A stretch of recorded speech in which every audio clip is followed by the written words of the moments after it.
Good afternoon. This is the November 22nd, 2021 regular meeting of the Parks and Rec Commission. I'd like to call this meeting to order. Has the meeting been posted in accordance with the Nevada Open Meeting Law? Yes, it has. And it appears we have a quorum, is that correct? Yes. Okay, would you please stand and join me in the Pledge of Allegiance? I pledge allegiance to the flag of the United States of America and to the republic for which it stands, one nation under indivisible, with liberty and justice for all.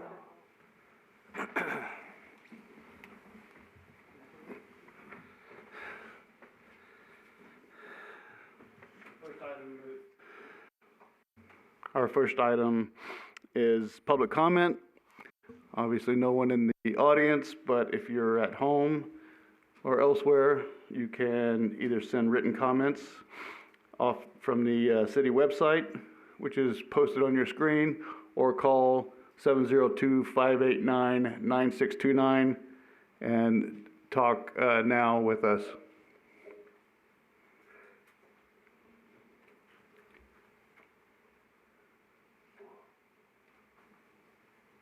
Okay, seeing no calls for public comment, we'll move on to our first action item, which is to approve the minutes from the September 27th, 2021 meeting. Do I have a motion to approve those minutes? I move to approve. It sounds like we have a second on the phone. Meeting minutes are approved. Our second action item is regarding the Boulder City Municipal Golf Course. Any discussion on the information you have from the Boulder City Municipal Golf Course? Hearing none, do I have a motion to approve that operational report? I move to approve. And a second? I second. That report is approved. And now we'll have a verbal report from Parks and Rec. Don't you need to call for a vote? I'm sorry, you're correct. All in favor of approving the Boulder City Municipal Golf Course operational reports, say aye. Aye. Aye. Any opposed? Any opposed? Now that operational report is approved. Thank you, Mr. Chairman. Play at the Muni course is outstanding with the good weather, and as weather changes, leaf pickup will be a big priority out there. We have a lot of deciduous trees, and they drop their leaves, and we have fun picking them up. The course looks good, and staff continues to do a good job trimming around the trees, trimming around the traps, irrigation repair, and getting ready for cold weather. Other duties include trimming around the trees, filling in potholes on the cart paths, and weeding the desert landscape areas on the back nine. That's basically it. We're getting ready, and the weather has been really beautiful, and we have been packed out there, which is great to see. Do you have any questions? Roger, yes. First of all, I concur with the golf course. It's in beautiful shape. Just got off a couple hours ago. But I did have some people ask me about the starter situation. Is that a volunteer position, and if so, how do they volunteer? Well, Andy, actually, the golf director, is in charge of the starter operation. So, if they're interested in that type of thing, I would suggest seeing the golf director, because he makes the determination and signs people up if he has a position to do so. Great. So it's Andy that they would. Yes, that's correct. Okay. Andy Shaper, director of golf for both Boulder Creek and Muni. Right. So. Wow. That's all I had. Any further discussion or questions for Director Hall? Next item number 3 is operational report pertaining to the Recreation Division. Any discussion on those reports? Do I have a motion to approve those reports? I motion to approve. And a second? I'll second. All in favor? Aye. Aye. Any opposed? That motion passes, and we'll have a verbal report from Program Coordinator Jennifer Spinkling. Hello. Can you guys hear me? Yeah, there it goes. Okay. So we're chugging right along. Basketball camp is going to happen this Wednesday for the first time since COVID, basically since the Christmas of 2019. So we're excited about that. Kids do have to wear masks while they're playing, but at least they'll get back on the basketball court. Our square dance and contra dancing is ready to begin. They've had a couple test situations where they're testing out sound equipment and things like that. They really prefer to wait for the mask mandate to end to begin having their actual events, but just their get-togethers of checking the sound system and seeing how it all works has gone quite well. Tiny Tots, in the older 4- and 5-year-old class, we do only have 21 students this year, but the Mitchell, they started a second free preschool program, so I think our program's taken a little bit of a hit from that. Our 3- and 4-year-old class, though, is up to 18, so that's a good number for that class. Safe Key staff is still an issue. Just when I start thinking, we increased our numbers and hired a 32-hour employee, and she moved to California 2 weeks ago to be with her mom. So we're kind of almost back to square one. We are posting the assistant safe key coordinator position this week, and hopefully, Lourdes said it'll close on December 7th. So I do hope that we get some good applicants from that. Our art center is fully open. All the instructors have returned. And so far, we're halfway through the year, and we have as much revenue this year as we did all of last year. So, and the pottery classes are all full. I mean, not full to where they can't have anybody else. We had to repair 2 wheels recently so they could have more students in there. Julie had a pottery pumpkin class that had 13 participants, which we've been struggling to have 2 or 3. And Chet, the wire wrapping class, he's had a class this fall, and then he already has 3 people signed up for his January class. So just seems like we're getting a little bit more each time down there. And then the last thing I have is we're doing our Santa's letters again this year. We're going to put our box out after Thanksgiving and hopefully get some cute letters from the kids and have Santa write them back. Anybody have any questions for me? Looks like no. All right, thank Thank you. Thank you, Jen. Our next verbal report is from Sports Coordinator Kelly Lair.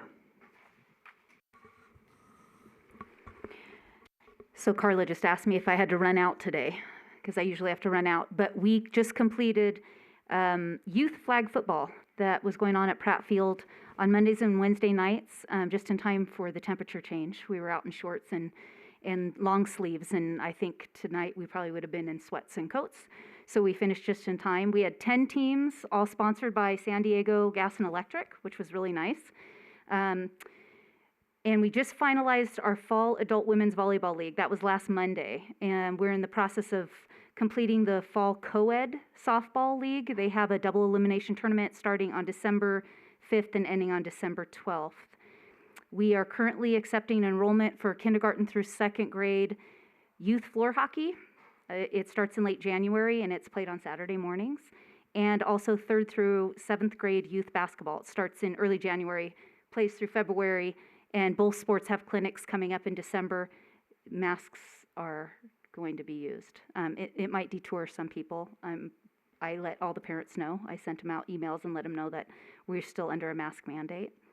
We're accepting enrollment also for Coed Adult Dodgeball.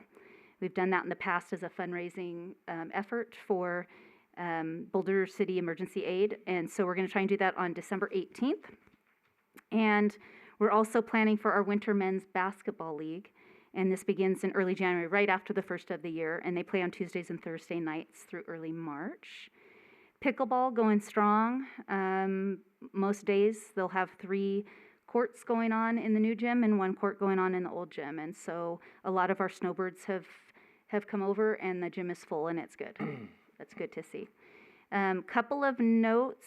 I already mentioned the mask mandate. I get questioned on that all the time. We are considering, Jamie and I are considering discontinuing having spectators for men's basketball. We did it in the summer. We had spectators, and it was very hard to police the mask mandate. The players know, and the players will wear them, and the players comply, but it's the people that are running in and out. And so it's super hard to do. We're struggling with that.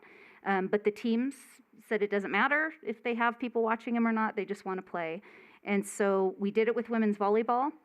We did lose out on numbers because of the mask mandate, and I imagine for men's basketball we might as well also, but we do have at least 5 teams that are interested right now and starting in January. We are also suffering from CCSD offering sports for their junior high. And I mentioned that last meeting. They are offering flag football, cross country, soccer, track, and next year they'll offer volleyball. And so those 6th through 8th graders are not going to come play Parks and Rec sports. Some of them did. They played both flag football for us and flag football for their school. And then when it conflicted, of course, they chose their school. But we're just kind of playing it by ear and trying to offer because not every kid makes those teams, just like basketball. So we did get a lot of calls in the last couple weeks. Kids didn't make the junior high basketball team. So we let them know that we're having our basketball clinic and that we're going to have our basketball league too. So I hope our numbers are up for that. We've also had an increase in rentals for all of our facilities, and you'll hear it from everybody. People are getting back out. So the past 6 months, our ball fields are being utilized just about every weekend, and the gyms are being used for special events and shows, the MUB, the gazebos, the Smith building, everything's gaining popularity. People just want to get out and gather. And we've seen the cross-country meets, the car shows, dog shows, tournaments, film shoots, leagues, and so we're busy. We're busy in the office and we're busy out on the fields, but the fields look beautiful and people appreciate being out there. So if you had any questions for me or any concerns, I'd be happy to answer them, but I feel like we're spinning now and we're back in action. Do you have any questions? I just have one question about the dog events.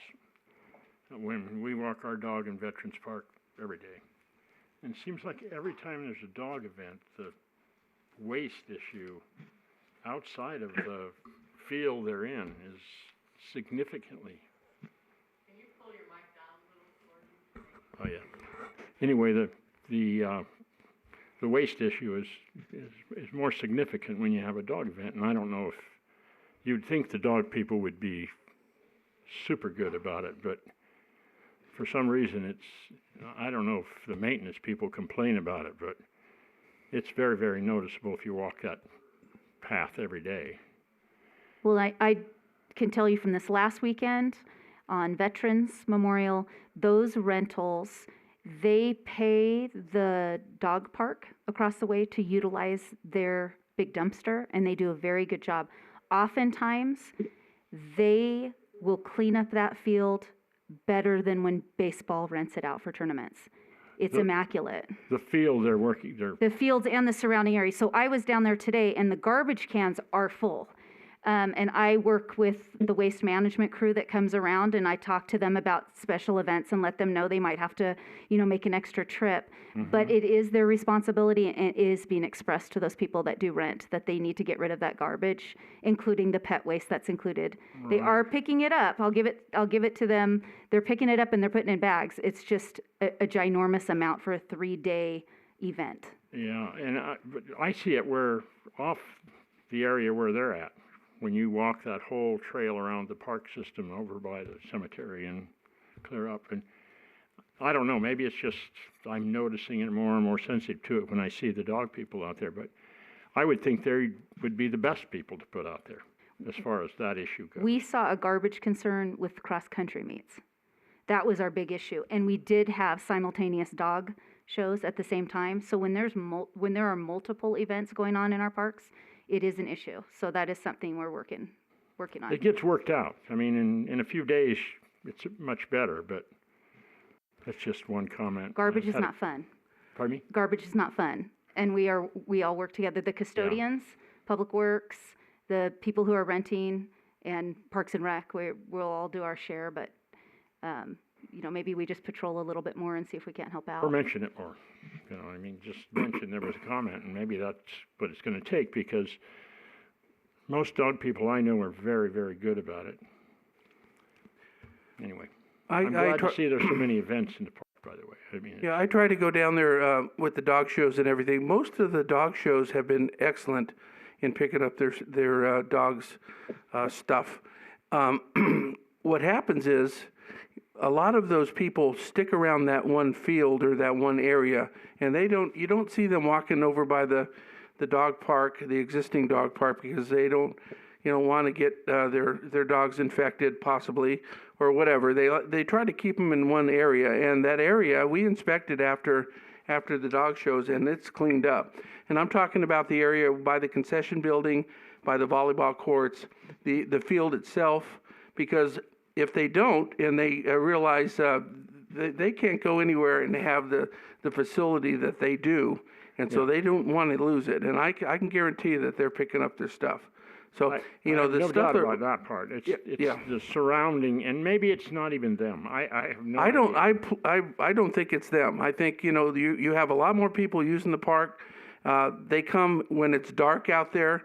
They let their dogs go out there, and they don't really supervise a lot of them out there. But the ones I've seen that have dogs during the daylight are picking up them stuff. And I've seen, I saw a wheelchair guy get off his wheelchair to pick up his dog. And that got me, because he didn't have any legs, and he was crawling off the wheelchair to pick up the stuff, which is a good thing. So, Well, that's good. I'm glad it's just something I noticed on the trail we take. mm-hmm. Okay, if nothing further, we'll have a verbal report from Parks and Rec Manager Julie Kellaway. Thank you. I did leave you the monthly special events master list for the next 12 months. You'll see, especially that first week in December, we're very busy with holiday activities. And over the past couple of months, we have had several large special events that have come to town. In October, we had both the Mud Girl Obstacle Run, which was up at Bootleg Canyon, brought in about 2,000 participants. And then, of course, the almost annual Art in the Park brought in record numbers. So we're very excited about that special events are not only coming back, but they seem to be coming back with a vengeance, which we like. Parks and Recreation staff, 7 of us, were able to attend our Nevada Parks and Recreation Society conference, which was the 3rd week in October. It was in downtown Las Vegas. And I think it's the most number of staff that we've ever had in attendance. We got to go to workshops and training opportunities and hear guest speakers and just have time to network with other Parks and Recreation professionals from around the state. And it was a great event. And we're looking forward to the next one, because we all learned lots. Parks and Recreation coordinators Jennifer Spinklink and Kelly Lear are both going to be participating in the LEAD program through Nevada Parks and Recreation Society, and that is a leadership 3-year leadership program that will kind of delve into everything Parks and Rec, from special events to financing to hiring. So all kinds of different stuff that they will be meeting on a regular basis, and have checklists of different things that they need to do to be able to get a certification through this LEAD program. So we're very excited that they're going to have this opportunity to do this. Kelly also went to go to a youth sports conference. The National Alliance for Youth Sports held a conference in San Antonio in October, and she was able to learn from other professionals across the country regarding specifically safety with sports, with youth sports, how to get back on track after COVID, what different things that we're doing because of COVID, and really just energizing her whole program. She was also able to get some CEUs, or education credits, that can go towards some of her certifications. So we're glad that we're not only working together as a team, but we're also trying to reach out to other professionals and learn more benefit our community right here in Boulder City. Community gardens right here at home. We have had a couple issues at our community gardens, but we're hoping that they are curtailed. We've had some vandalism up there. We do have some security cameras in place, so we're hoping that it will curtail the issues that we've had up there. Projects, one project that we just finished last week is that we changed the lighting at the ABC Park Indoor Gymnasium from old school lighting to LED cost-effective lighting that actually lights up the gym. It looks like a brand new gym. So it's really nice and exciting, and I know when pickleball's in there or one of our classes or basketball or anything like that, they're going to notice it immediately, be shocked, think that they're somewhere that they haven't been before. So it's going to be, it's a nice upgrade, plus it'll be energy saving for that facility. Other projects, we had a local Eagle Scout, Logan Borg, who helped us with our ball fields at Veterans Memorial Park, and he put in bat holders for all of the dugouts down there, and I'll show you a picture. I'll drop a picture for you guys so you guys can look at that. Beginning next week, we have a concrete project that's going on at Wayland Field. It's basically going to be an extension, a sidewalk extension right behind the bleachers at Wayland Field, and then there'll be some work done on the railing to improve the safety of the railing overlooking the bleachers at that facility. So if you see any activity going on at Wayland Field next week, that's what it's going to be. Palm tree trimming began this week at Boulder Creek Golf Course. Soon on the agenda will be outdoor pickleball lines at Broadbent Park. Two of the tennis courts will each have 4 pickleball court lines that will be added to that facility. I know our pickleball players will be excited to have that option for several outdoor courts, and that should be done within the next couple of months. On the horizon will be Xeriscape Park.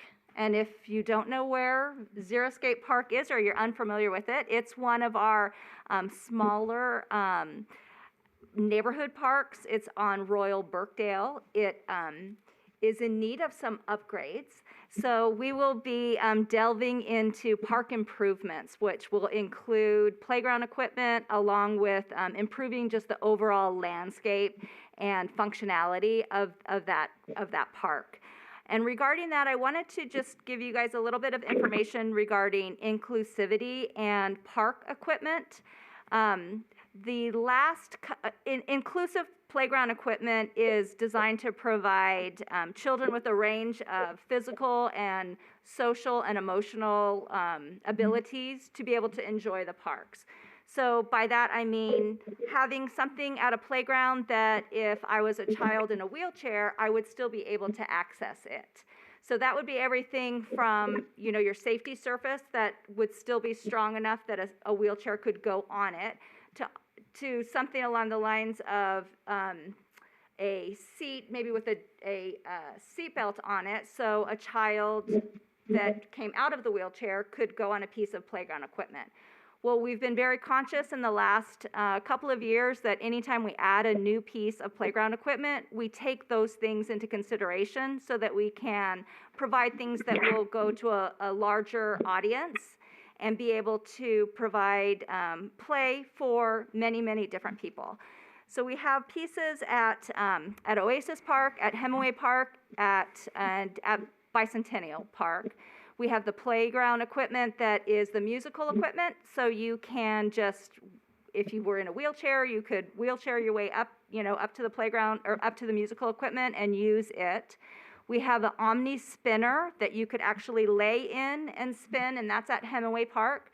And then at Oasis Park, we do have musical equipment there, as well as we have a friendship swing, which is currently down, it's under repair, but it is a friendship swing where as a parent you could hold your child and swing and both of you swing in it, or you could have a parent on each side and swing, or you could have a bunch of kids in it. It's a really fun piece of playground equipment. The neat thing about these pieces of equipment is that they are not exclusive to just being for special needs, but it's for everybody to enjoy. So it makes it extra special for those kids that maybe do have some differences or challenges, because they're going to be using the exact same equipment. It's just designed so that it caters to more people and or can benefit other people.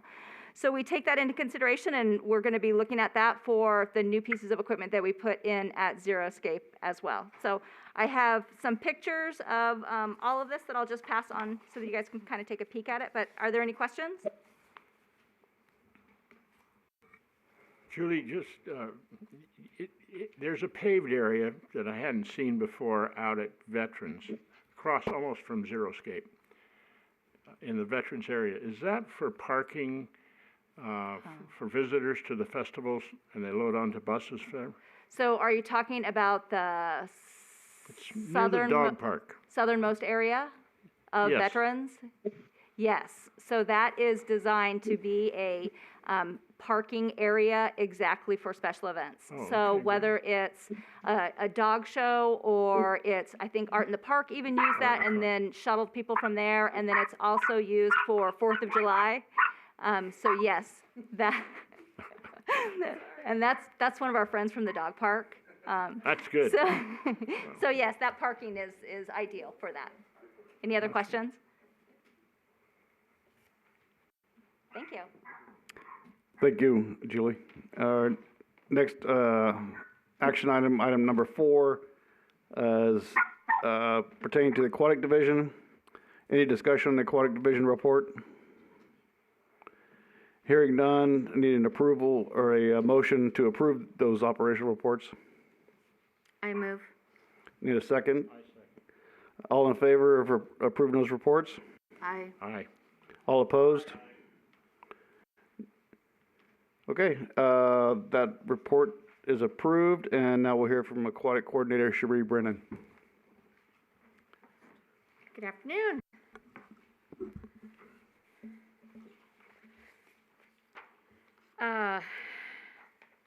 Well, we still need staff at the pool.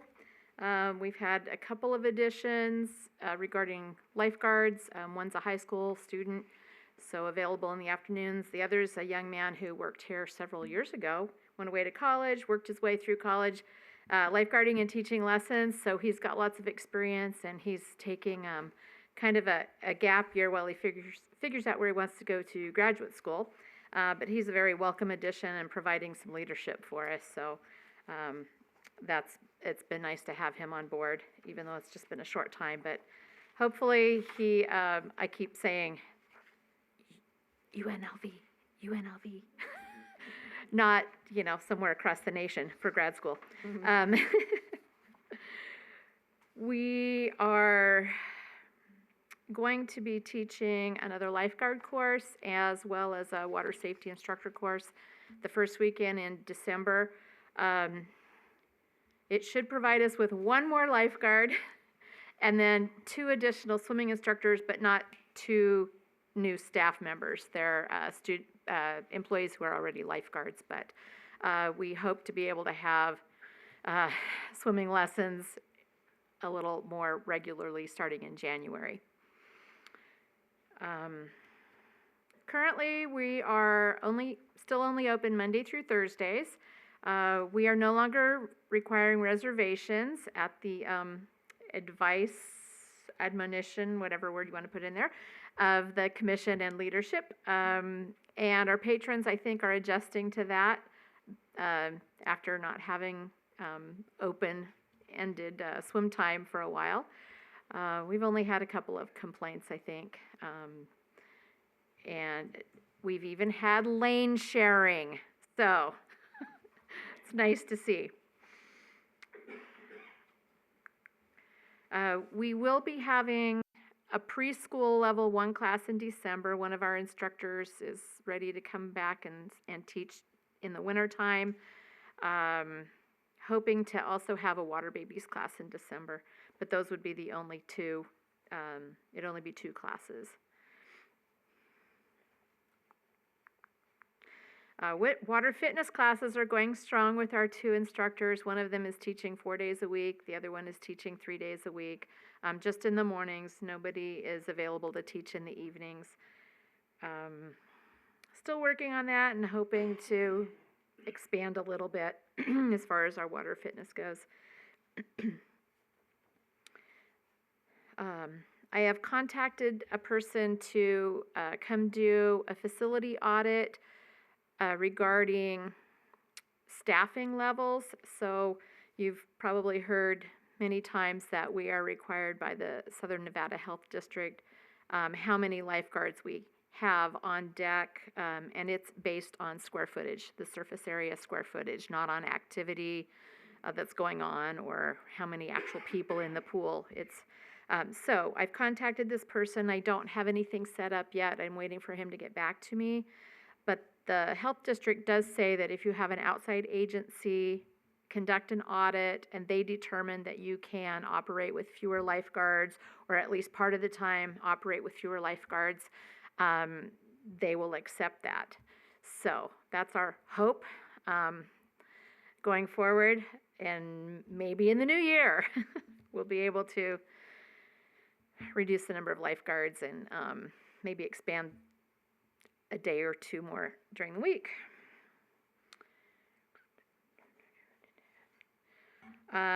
So last year we had a very successful Swim with Buddy the Elf gift donation drive, I guess you could call it that. Sierra put that together last year, and we had a huge amount of presents donated for, I think it was 9 children last year.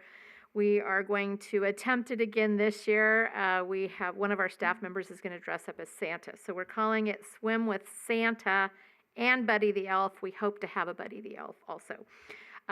It will be on December 11th. People who come in with a gift or more, unwrapped, new present, will get to swim free. And then after the fact, we'll wrap the gifts and deliver them to those who have been identified by the schools. We're working on that. We don't have a list just yet. But as far as the facility, Bubble Up went smoothly again, and it's thanks to Parks and Rec, thanks to Public Works, and everybody else that pitches in and gets that bubble up and everything back in place so that we can operate. We've got a good relationship with the Public Works Department, building maintenance especially, and they've helped out a lot. And one of the things, actually a couple of things, so more of the mechanical room was cleaned out. We've been trying to get rid of things that are no longer in use and clean that up. So some old light fixtures were removed from the mechanical room, and then the second half of the filter grids were replaced. So the first half were done a year ago, and the second half done this past September. And then just about week ago, actually, our chlorinators, our tab feeders, they had been eroding due to the chlorine, and those got replaced last week. And I think that is about all I have. So this week, we will have what we call holiday hours on Wednesday, open 7 to 10 for adult lap swim and 12 to 4 for open swim and lap swim. And then we're closed on Thursday, Friday, Saturday, Sunday. And I have a page with pictures from Soggy Doggy and then the Swim with Santa information just to look at. And before I bring those up, do you have any questions? Anyone have any questions? I think that in other reports I've been reading that you're still having trouble getting a manager. What's the title? Oh, a pool maintenance worker? Yeah, how is that coming? We are working on that and trying to come up with a plan. I think we're on Plan Z by now. Part of it is we sort of need to rewrite the job description, or see if we can get HR to allow us to hire somebody who's not a certified pool operator to start with and give them a timeline. That's what we're trying to work out. We've had a number of applicants, but I haven't been allowed to hire any of them because none of them are certified already.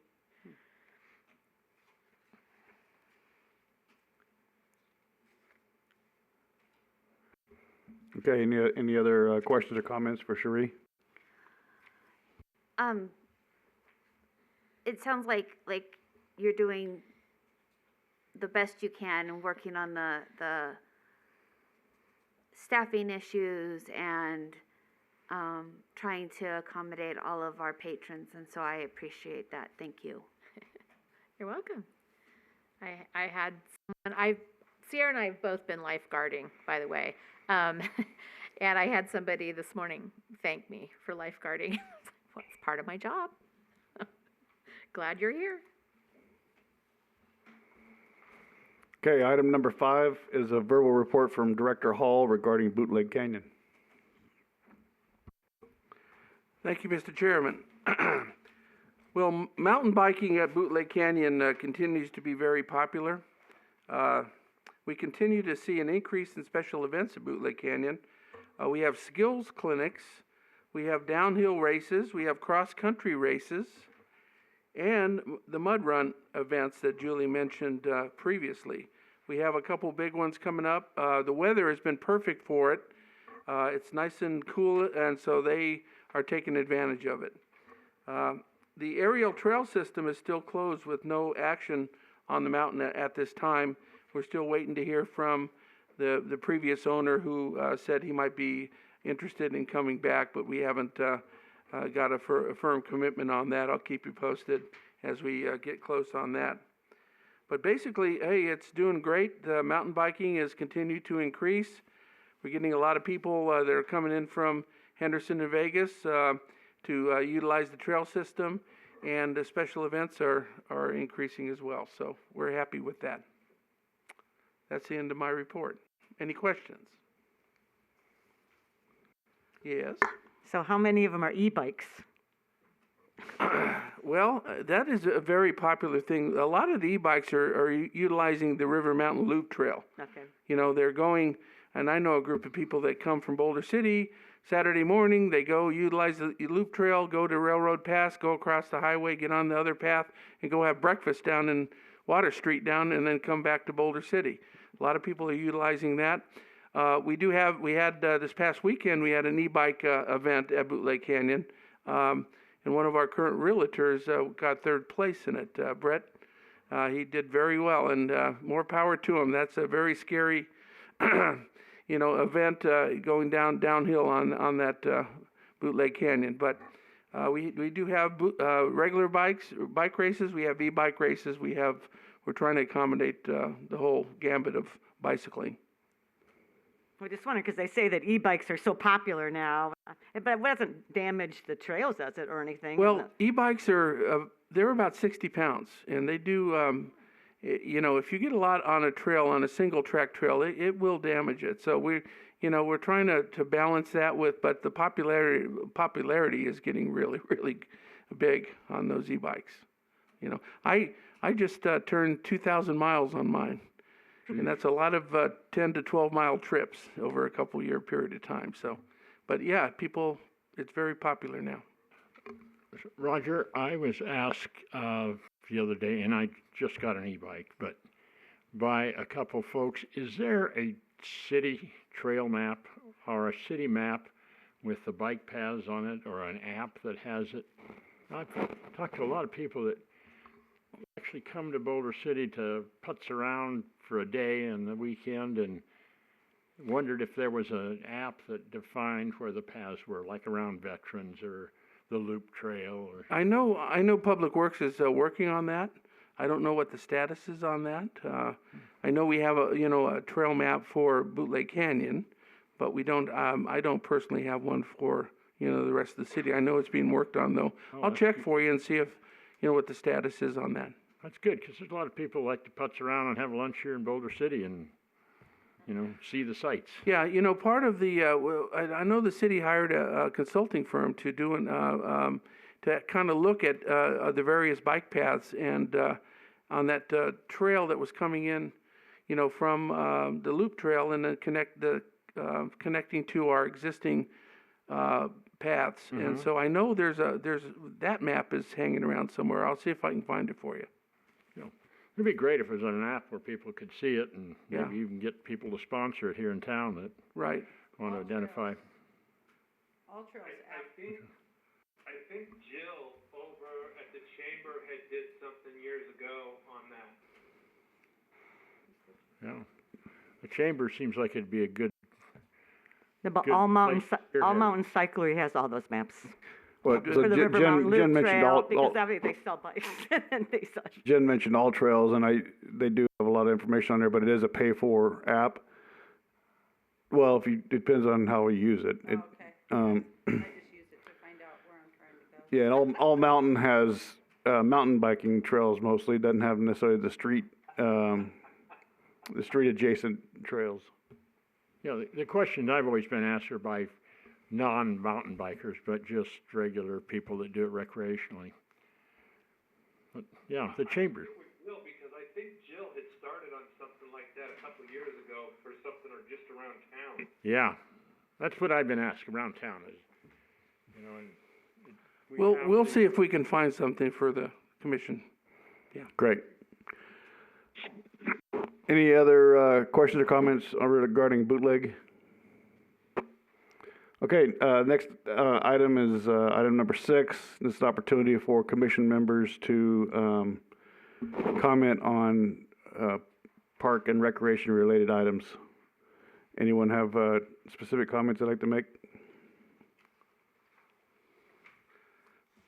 I do have a couple things, if I may. Go ahead.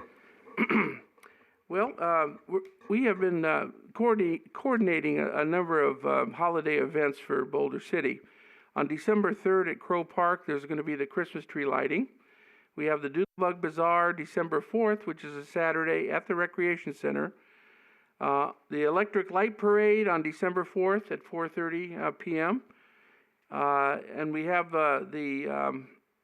let's see, excuse me, the dodgeball tournament at the Recreation Center in mid-December. Do we have a date on that, Kel?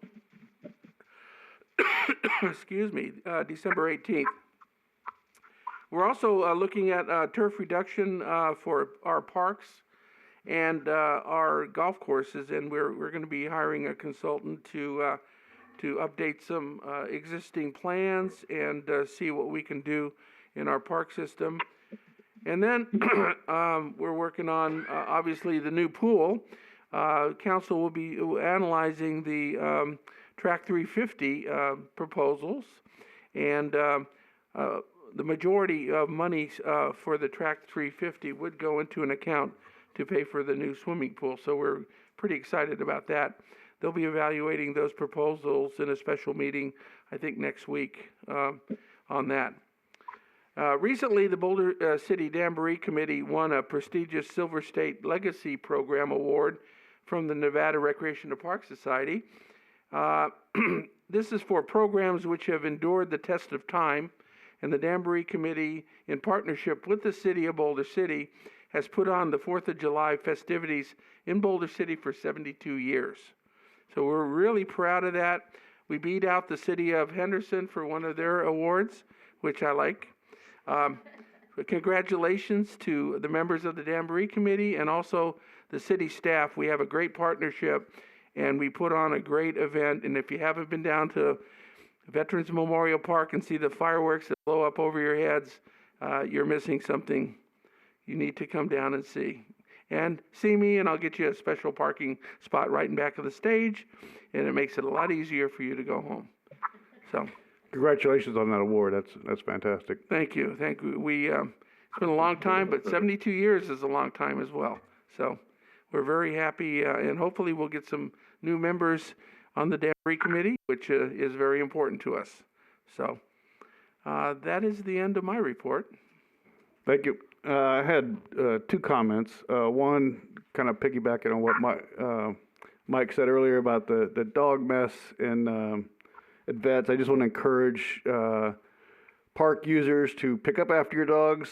I use that park every day, and that dog feces has increased a great deal. People not picking up, and I would really encourage users to be diligent about that and be a good dog owner. And is there anything else? I have one more thing. Okay. We recently did some work at the golf course around the cart barn. There was some broken bricks and stuff around the two palm trees, and we cleaned that up. Thank you, Public Works, for a job well done. Also, we had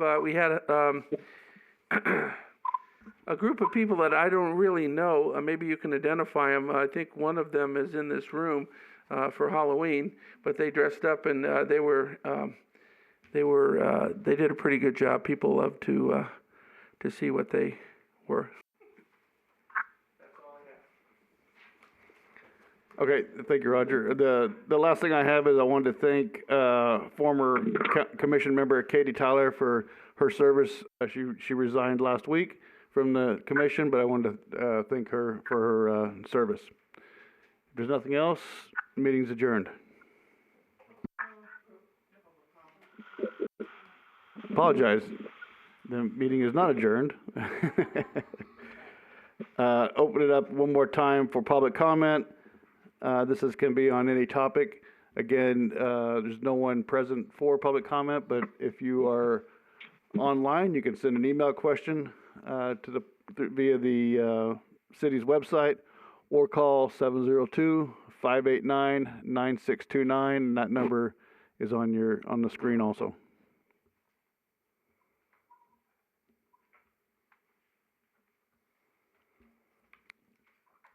Hearing no public comment or request for public comment, we will now adjourn the meeting. Thank you.